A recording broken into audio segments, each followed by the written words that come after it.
ক্ষমতার জন্য ফকির মিসকিন বস্তির ছেলেমেয়েরা আজকে বড় বড় রাজনৈতিক দলের নেতা হয়েছে। ওর নাম পরিচয় নাই, ওদের ওদের শিক্ষা দীক্ষা নাই, যারা শত্রু চেনে না, যারা আজাদির লড়াই বোঝে না, যারা হাজার বছরের ইতিহাসের স্বাধীনতা সার্বভৌমত্ব বোঝে না, ওই সকল ক্লাউন গোলামরা আজকে বাংলাদেশের রাজনৈতিক দলের নেতা। এবং তারাই প্রত্যেক পাড়ায় মহল্লায় এলাকাবাসীর কাছে ভোট চেয়ে বেড়াচ্ছে। তারা আগামী সংসদটাকে কিভাবে আজাদির সাথে বেইমানি করে, গণ অভ্যুত্থানের সাথে বেইমানি করে বাংলাদেশকে আবার নতুন করে দিল্লির কাছে বেচে দেবে, সেই নাটক মঞ্চস্থ চলছে। আমাদের বক্তব্য খুব পরিষ্কার, বাংলাদেশ 5ই আগস্টের অতীতে ফিরে যাবে না। বাংলাদেশে আওয়ামী লীগ ফিরে আসতে পারবে না। হেফাজতের গণহত্যা হয়েছে, 1,64,000 বুলেট পড়েছিলেন। আওয়ামী লীগ ক্ষমতায় থাকতে পারে নাই। বিরোধী দলের 15,000 নেতা কর্মীকে গুম খুন করেছেন, আওয়ামী লীগ ক্ষমতায় থাকতে পারে নাই। পিলখানায় গণহত্যা করেছেন, আমার 57 জন সেনা কর্মকর্তাকে শহীদ করেছেন। দিল্লির আধিপত্য টিকে থাকে নাই, নির্বাচন ব্যবস্থা ধ্বংস করে দিয়েছেন।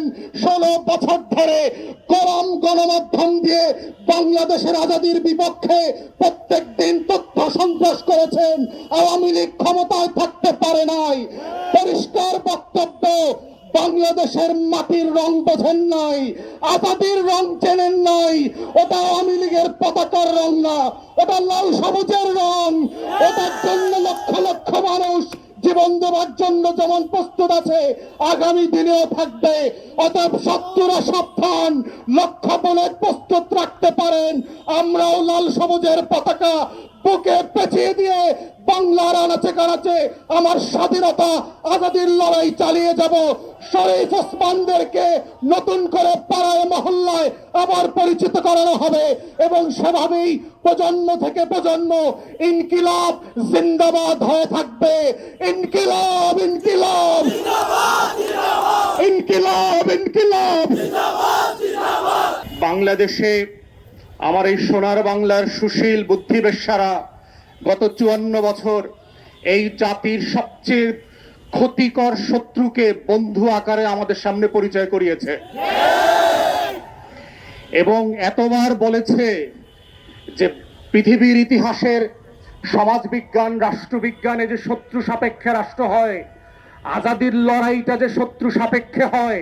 প্রত্যেক রাষ্ট্রের নাগরিককে তার সময়ের ঐতিহাসিক পরম্পরার জগৎ শেঠ, উমিচাঁদ, রায়দুল্লভ, লেন্দুব দর্জিদেরকে যে পরিচয় করিয়ে দিতে হয়, জাতির যুবকদের সামনে ঘসিটি বেগম আর মীর জাফরদেরকে প্রতি প্রজন্মের কাছে যেভাবে পরিচয় করিয়ে দিতে হয়, আমাদের দেশের বুদ্ধিবেশ্যারা, গোলাম মিডিয়া এবং রাজনৈতিক দলগুলো দেশের সবচেয়ে ক্ষতিকর এলিমেন্টগুলোকে জাতির তরুণদের সামনে বন্ধু বেশে গত 54টা বছর পেশ করেছে।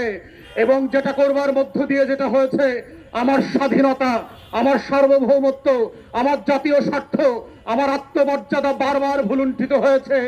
রাজনৈতিক দলগুলো যেভাবে আমার হাসনাত ভাই বলে গেছে, এত পাইনলেস বোনলেস হয়েছে।